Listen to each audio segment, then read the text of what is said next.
Well, good morning, everybody.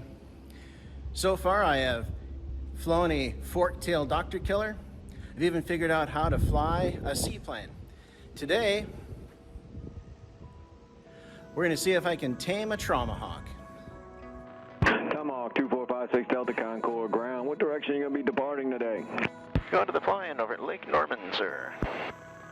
So northwest. All right, taxi to runway 2 via Alpha, and the altimeter is 2992, wind 0103. 2992, and taxi to runway 2 via Alpha, 56 Delta, thank you.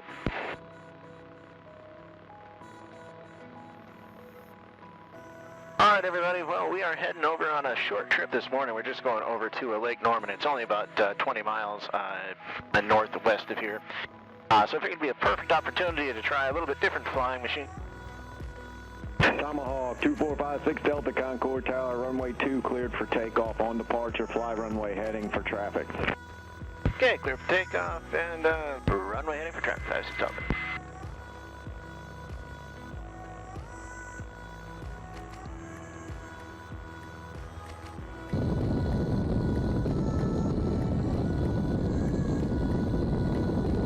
Full throttle, everything is green.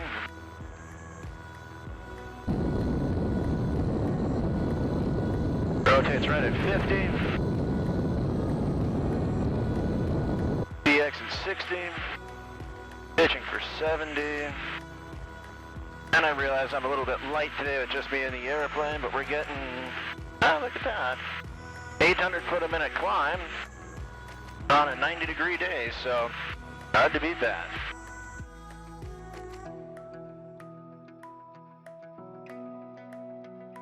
Tomahawk 56 Delta, you can proceed on course now. On course, 56 Delta, thank you.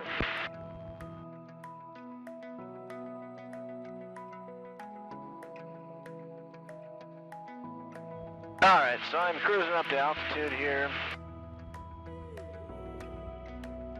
I've cleared the Delta airspace, so I can go ahead and change out frequencies. So I'm climbing, I'm still climbing, I'm doing about 85 knots in my climb, which is quite a bit above the 70 knots VX, and I'm climbing at 700 foot a minute. So now I realize it's just me in the airplane, but still not too bad for a little two-seat trainer.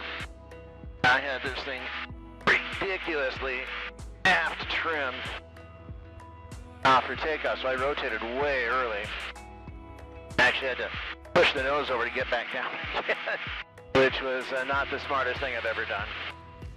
And it's a very light on the controls airplane relative to the Bonanza, relative to the Lake seaplane. So it's definitely got a little bit different experience. If I was to push the power up to 2,500 RPMs, let's just see what she'll do and level flight true airspeed we can get out of this. Now the book says that this thing at 75% power to 107 knots.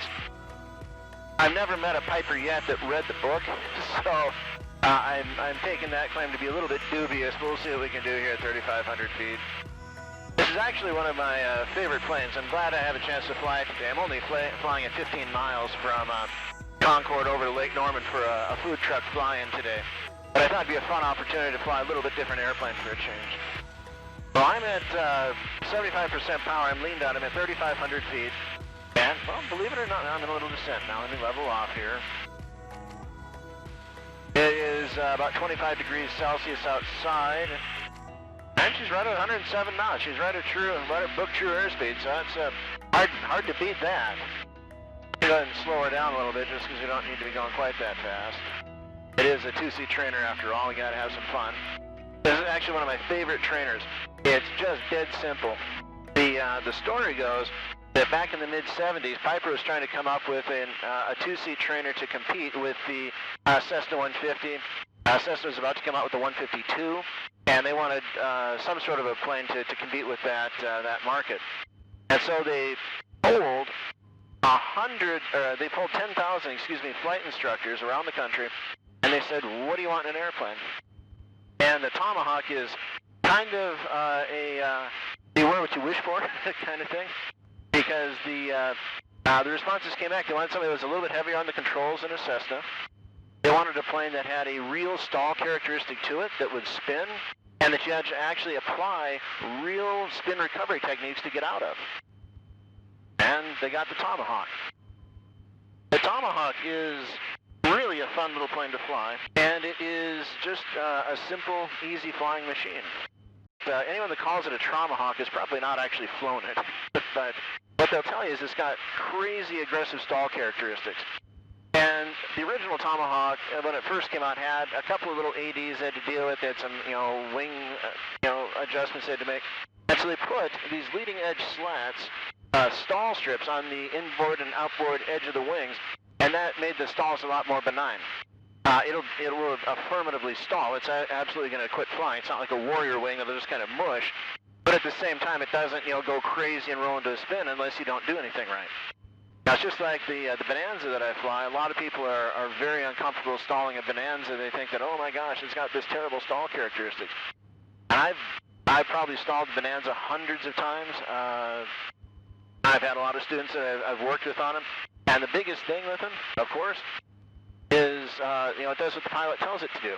If the pilot tells the plane to be coordinated and you have the ball centered and you're using rudder properly, it's almost a non-event when you stall a Bonanza or this thing. If you don't, well, you can go for a ride, but the plane is doing what you're telling it to.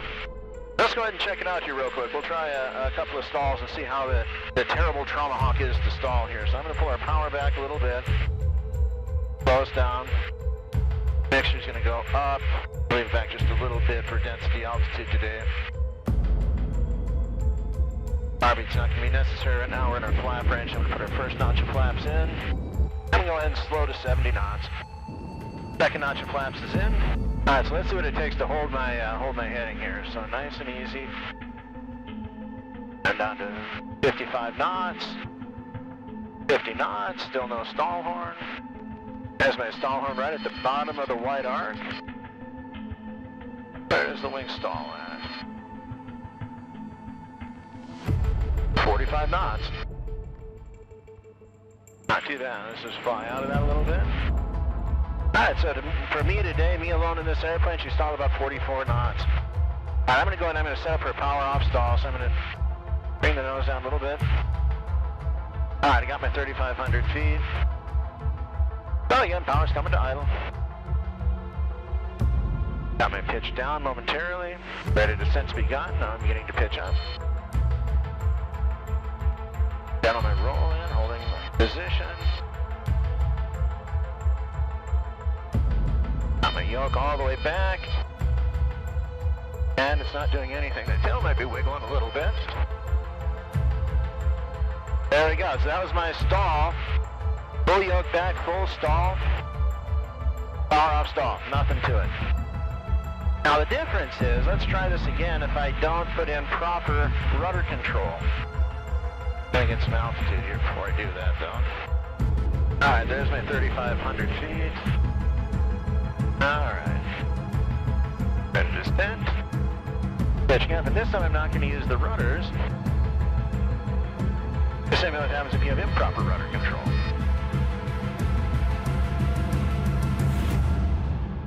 Again, I've got no rudder input at all, and the plane's dropping straight ahead. So, not too bad there. This plane is actually rigged pretty well. They say, oh, but Corey, what about a power on stall? All right, well, let's try that. All right, flaps are up. Area is clear. Full power.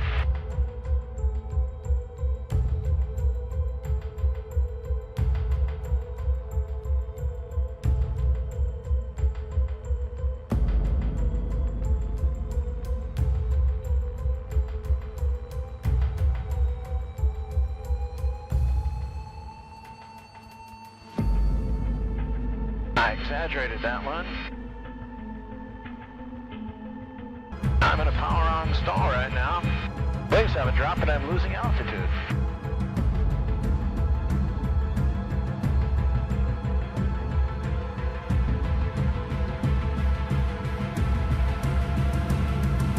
Wow, what a terrible, terrible recovery there. Well, there we go. There's your stalls in a Traumahawk. Not exactly a terrible thing. Let's go ahead on into Lake Norman. Statesville Regional Airport.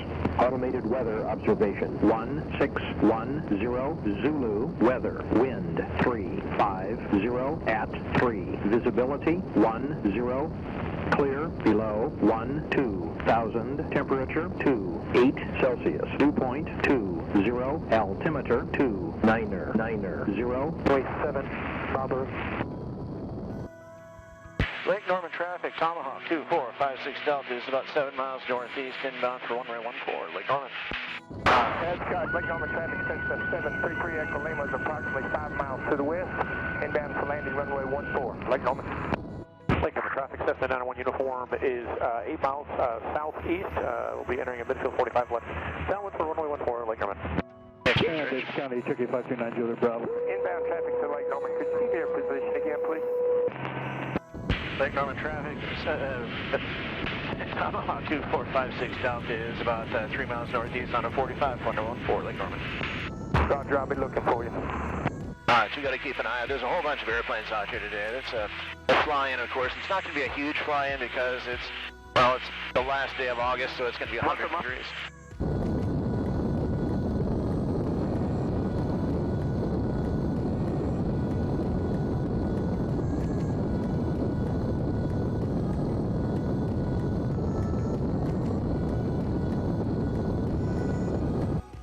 Alright.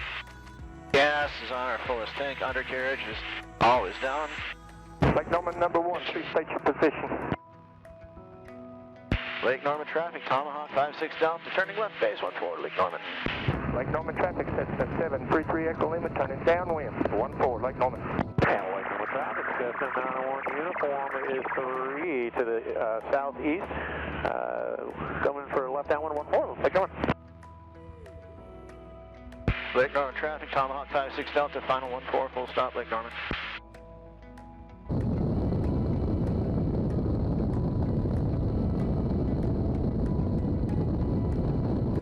Lake Norman's kind of an interesting airport. It is kind of a one-way in, one-way out airport. You can land on 3-2, but it's you take off downhill on 3-2, you land uphill on 1-4. Lake Norman traffic, Cessna 901 uniform number 3 for left downwind, runway 14 at Lake Norman.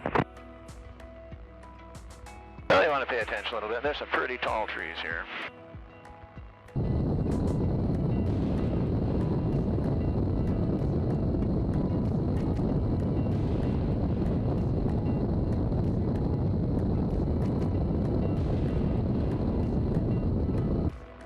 Lake Norman traffic, Cessna 733 Echo Lima, turning base, 14, Lake Norman. Oh, hello. Lake Norman traffic, Cessna 901 uniform, entering the midfield 45 left downwind, runway 14 at Lake Norman.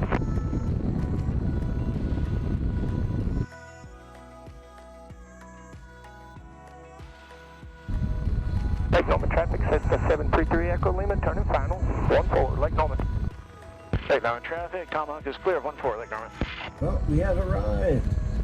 Now it's time to get some food truck food and watch the airplanes.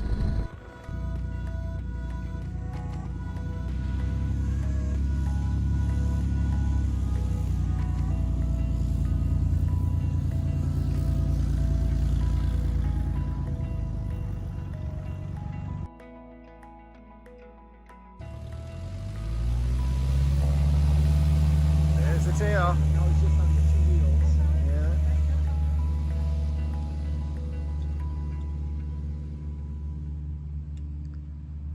There we go.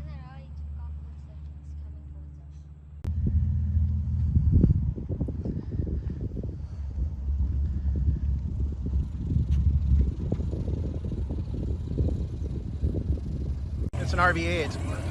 Yeah, RV-8. So he's like, I don't want to. Yep, so that actually is my seaplane in the background there. I could have, taken the easy way out and driven 10 minutes over to the airport and been here for the fly-in, but, well, where's the fun in that? So, again, I'd like to thank Brett for letting me borrow his Tomahawk for this little short trip over here today. Hope you all enjoyed the video, and until next time, thanks for being my wingman.